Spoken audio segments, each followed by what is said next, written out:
Hi, this is Maria Nodoff with the Orangevale History Project. I'm here with our videographer, Ken Benedict, to interview Cheri Beesley. Today is February 13th, 2023. Cheri, to start with, what year were you born? 1958. Thank you. And when did you move to Orangevale? I was born and raised here. Oh, where were you born?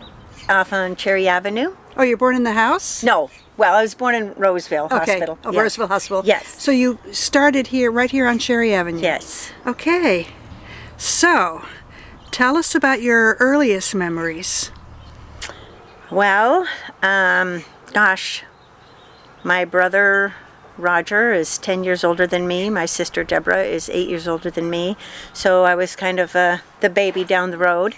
But I was raised with horses my whole life, so I was always into riding horses. I joined the riding club, Twin Lakes, probably at 10 years old. Started riding there and just have been enjoying the surroundings. Were wonderful growing up. You could not ask for a better childhood. There was just so many places to ride, so many things to do outside. And I had a girlfriend that lived up Peerless, which is catty corner from Cherry, and her and I used to ride our horses all the way to Capri Market, and then from there we'd go all the way Greenback, and then we'd go to Folsom Lake and ride our horses in the lake. So we did a lot of riding. Did you ride your horses on Greenback? Yes. Wow. Yes, on Greenback. We actually rode through people's orchards back then.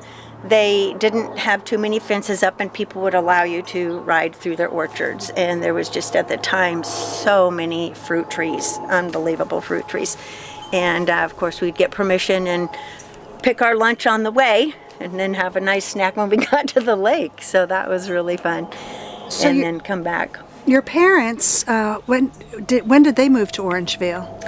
I just found out from my aunt, actually, that they moved into the Orangevale area in 1956, 2 years before I was born. And they bought the home then? They bought the home on the corner of Cherry and Peerless, yes. What did your parents do? My father was a sheet metal worker. He worked at Aerojet, and he was Navy. And then my mother, she worked at the Citizens Bank in Roseville first. And then after she had me, she went to work for the OB-GYN that delivered me, Dr. Kernut. Actually, he was the first OB-GYN in Roseville. Mm. And so she started working for him as his receptionist. And 18 years later, after I graduated high school, he called me up and said, I want you to come work for me and be my medical assistant. So from the age of 18, I've been in the medical field ever since. And yeah. When did you leave Orangevale? I left Orangevale shortly after I graduated high school. I graduated June 9th, got married July 10th, right out of high school. And moved with my husband, Bill Brown, in the Citrus Heights area. And then from there, the Roseville area.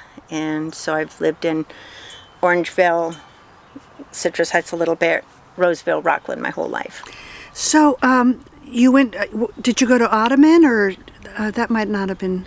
I went to Green Oaks. To Green Oaks. Elementary. Uh-huh. Louis Pasteur Junior High. Mm-hmm. And then graduated from Castle Roble. From Casa. Do you have any memories of any teachers from Green Oaks? No. Well, there was a teacher. I think his name was Mr. Green. To be honest. Gosh, I don't. Mm-hmm. Yeah. How about Pasteur? There was Mr. Bond, who was one of my teachers. Gosh, yeah, I can't seem to remember too many of those. Did you have Mr. Zadunich for PE? Do you remember that name? Yes, I did. And did you have Mr. Cable for? Mr. Cable, Yes, I did. And how about Mr. Martin? No, not Mr. Martin. All right. All right. So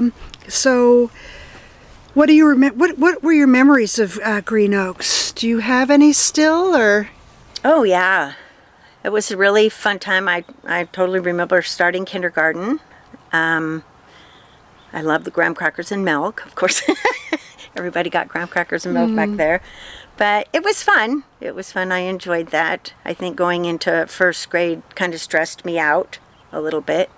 But yeah, it was all good. I've had a wonderful childhood growing up in Orangevale, and I think that any parent who can bring their children up in a more rural country area is so beneficial for their health. I mean, how many kids nowadays actually take their shoes off and walk in the grass or roll down a hill, or not many. So we were pretty, what they say, grounded back then. Yeah. So any memories from Pasteur? Louis Pasteur, that was a good school. It was a lot of fun. I was active in sports and stuff like that. Mostly just to do my riding in the horse shows and gymkhana and stuff like that. I rode barrel racing. But yeah, my horses were my whole life. So what about CASA? Any memories of teachers or activities or friends? Lots of friends, yeah. Starting my freshman year, I was getting into high school rodeo, riding a little bit in that with gymkhana, barrel racing. My first boyfriend in my sophomore year, he rode high school rodeo, and he rode broncs and bulls. So we really enjoyed going to all the rodeos and stuff like that.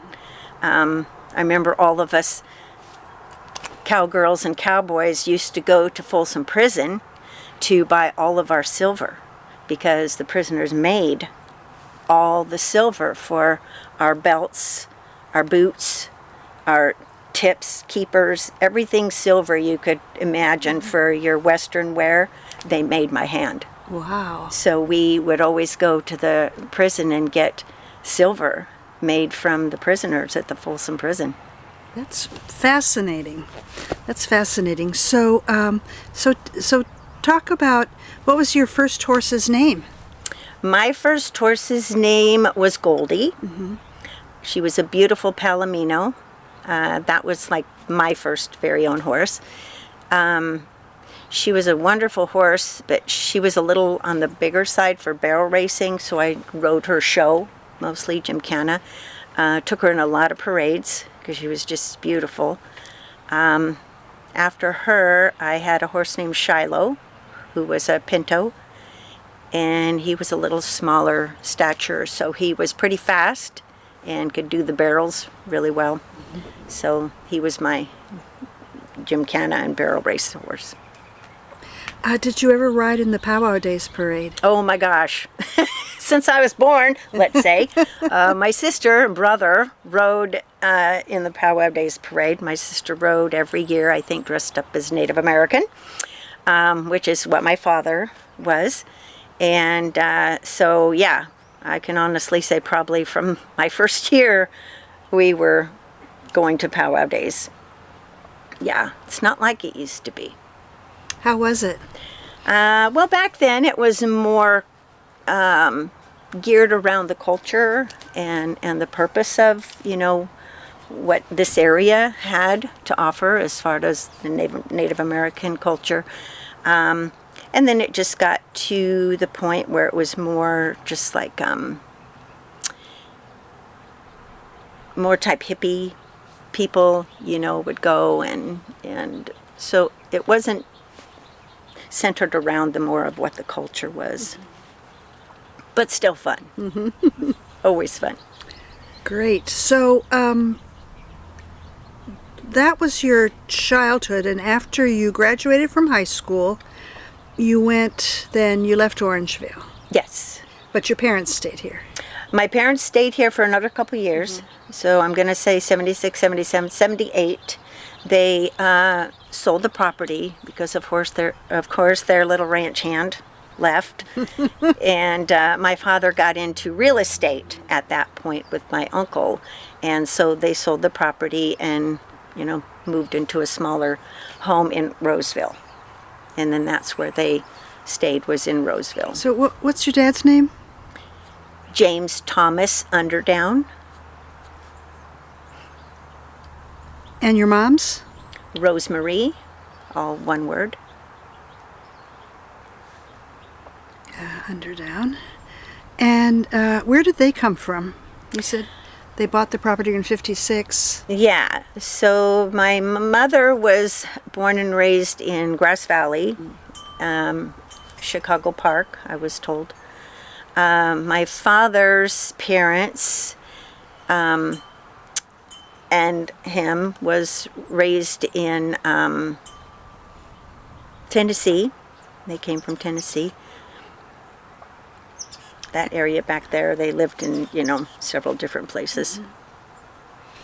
All right. So, any other recollections of your life in Orangevale? Oh gosh, I have many. Tell me about the barbecues. You said your parents had big barbecues? Oh yeah. So my parents loved to have barbecues on the property. I think we were the first and only home in Orangevale within that vicinity that had a swimming pool. So my father had a built-in pool put in when I was really young, and we have a big family, so he loved to have family come up and have barbecues. And we had a horseshoe pit in the backyard, so he built a beautiful fire pit. Everything on that property except the little house that was on it, my father built the barns and the sheds and the garage and put the chain link fence up all around it. So he really made it beautiful. But we used to have a lot of family gatherings up there, a lot of reunions, and my cousins and I would ride the horses and go swimming. So yeah, we had really good times. Any other recollections? Well, my girlfriends and I and guy friends, we always used to go riding to, at the time was called Hidden Lake. And it was a lake that was at the very end of Peerless. And you could go through, it wasn't even fenced in back there. You could just go through the property and you would ride, I don't even know actually how far, but there was a big lake back there and it was called Hidden Lake. And from what I was told is the Native Americans resided back in that area. There were lots and lots of artifacts that were found, different things in the area that indicated, grinding rocks. Unfortunately, it's covered with houses now, so that's pretty sad. But yeah, so we always used to go riding back there. And then there was another area kind of like next to it called Rock Corral. And Rock Corral, we were always told to not go back there because there was a man that lived back there that didn't wear clothes at the time. Do you remember that? I didn't hear that story. You didn't hear that story? Well, we went back there, of course, just riding, because it was just a huge rocky area, and there was actually a waterfall back there and a beautiful stream that you could swim in. And so some kids had put up a rope swing that you could go swing over the water hole. But we did see him out there, but he was harmless. He just wanted to be free, live off the land. But yeah. And then my girlfriend Susan that I was talking about, in high school, we used to ride our horses to school because we were in FFA. And they used our two horses to demonstrate hoof cleaning and saddling and bridling and brushing and stuff like that because they were really gentle. So we'd come riding through the Casa Roble parking lot on our horses, and people were just like, what is going on? Was Jim Tissue the teacher then? The ag teacher? Yes. Okay, there was another one. Really tall very tall. Oh my goodness, I can't think of his name. Yeah, but that was another one too. Yeah, he taught there a long time. A long time, very long time. Anything else you want to tell us about Orangevale? Orangevale. Well, I always loved my mom taking me to Capri Market shopping with her. We always used to shop there. Just some really, really fond memories of my childhood with family. My father would take me on the weekends into, up by Greenback. He would get gas, and he would take me to the Dairy Queen and get a chocolate dip. So that was always very special. And then my grandfather used to take me up to the gas station up at the corner of Hazel and Greenback. On the right-hand side, there was a gas station there. Would it be Hancock gas? Yes, it was Hancock gas. Yep. And he always let me get one of those bars that look like logs. I think they were called logs back then. They were white with like little brown stripes on them. So he would always let me get a candy bar. And then my grandparents, my dad's mom and dad moved here from Tennessee. I think it was 58, 59, 60, 61. And they had their home built on the corner of Hazel and Oak. So they live in that home that's up on that hill on the corner of Oak and Hazel. And they had that home built, custom made. Do you remember Sicardi's feed store? Do I ever? We used to go there all the time to get feed. Although my dad had a really good friend named Joe Medina, who had a beautiful feed store in Lincoln. So he would always take me to go get feed and the hay, in Lincoln, because he was really good friends with them. And I remember my dad said, "Oh, here we go through stinking Lincoln," because it was bad. It was so bad. And the chickens and the turkeys and everything was out there. It just smelled really bad. From the farms? Where'd From you the buy your farms. tack? At Joe's Tack and Feed in Lincoln. Okay. Yeah. Did Sicardi still have the horse that they have now? Was that out there? They still have that. Yeah. They still have that. I have no idea how long it's been there. I don't know either. And then, funny Been longer story. than the chicken that was out here. Well, I was going to tell you about the chicken. Yes. Let's hear your Featherland Farms chicken story. I don't know if I should. Oh, that chicken's been stolen more times. I know. Yeah. So go ahead. Well, our senior class in '76 took that chicken. Now, mind you, I was not involved. Took that chicken and put it up on top of the roof of the casserole in our senior square, and had it in the middle of the senior square. So when we all came to school on graduation day, that chicken was sitting right in the middle of senior square. Pictures of that. I don't. Oh my gosh, I wish. I have yearbooks that probably does. I've kept all my yearbooks. Yeah. Yeah, we talk about that because I've been on the reunion committee every 5 years since we've, graduated. So we all get together and we talk about that, the chicken. And I'm like, who did that? And they're like, we don't know who did it. I'm like, I'm sure it would, time has passed, but. Well, I think that's probably one of the more fun pranks. I taught at CASA for a while, and one year they cleaned out the kids cleaned out all of the classrooms that face Senior Square and took all of the desks and had them in Senior Square. Oh my goodness. And then one time they took all of the campaign signs from, the little yard signs from all over, and the place was just packed. Senior Square was just packed with. They got in trouble for that one. Did they? But the chicken is much more fun. The chicken was so fun. Yeah. That poor Featherland Farms. That chicken. Did you steal the chicken? No. That chicken was because stolen. he didn't go to CASA. It doesn't matter. I drove by it all the time. Did you? Yeah. Yeah. That poor chicken got stolen a I lot. know. I know. And where did I see that chicken recently? And I'm like, oh my gosh, I wonder if that's our chicken. Where did I see that? If I remember, I will tell you. Yes, It's like please. Yes. We need to know. senior moment here, We'd love to see the chicken and know where the chicken Yeah, resides. chicken. right? That's a great story. Anything else you want to confess? I mean, tell us about. Right? Gosh. I don't think so. I think Did you that's hang just. out at any of the places on Main Avenue or Greenback? What do you mean, like hang out? Evenings with your friends. No. My father was very strict, so I didn't go out on evenings.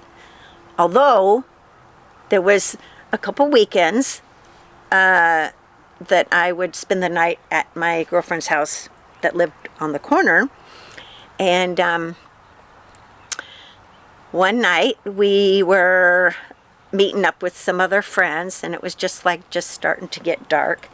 And we've always had permission from all of our neighbors to go ahead and pick the fruit because it was so abundant. So they decided they want to go to this property, I think it's across the street from you guys, and pick watermelons. So we went and got a couple watermelons. It was, dark. And we busted them on the road and just started eating a bunch of watermelons. So that was like my wildest days. It's pretty wild living there. Right, Yeah. right, on the edge. Yeah, right on the edge. Do you remember any of your neighbors' names? The Lancasters. So I went to school with Teresa Lancaster, who is still a very, very dear friend of mine. I pretty much grew up with her. The Karen and Mark Vi, Jerry Vi, lived across the street from us. And I used to babysit their two small kids for quite a few years until I got married and graduated. The Atkins family, Susan Atkinson and her family lived up the street. She's the one I used to ride the horse to the school with. Marty Ascarity, the Ascarity or Grice family. I can't remember which name he went by. And then Breedloves. The Breedloves live right down on the corner of Peerless, down the hill on the other end. The Zanettas. I was friends with the Zanetta family. Did you know the Chambers right down here on the corner? No. And the McLean family. Yeah, that live. Do they still live there? She does, yeah. She does? Oh my goodness. That's amazing. Yeah. So I think people have moved in with their family. yeah. I was good friends with the daughter, and the son we went to school together. And then the Huska family. I went to school with Cindy and Jeff Huska.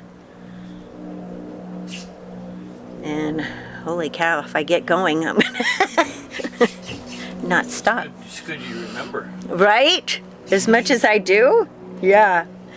But yeah, it was a wonderful childhood growing up. Just being, if I didn't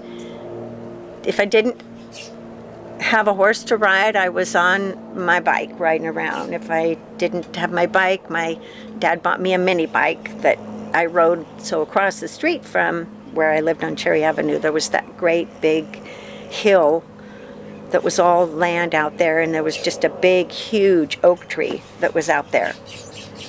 And we used to take and make forts. We used to dig pretty deep tunnels down there and cover it with plyboard and dirt and stuff. I'm glad we never got trapped in there.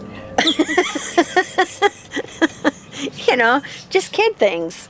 But they were all really, really good memories, very good memories. If you Okay. had to do anything different, what would it be? What would it be? Anything like to my childhood regarding? Anything. Nothing. Nothing.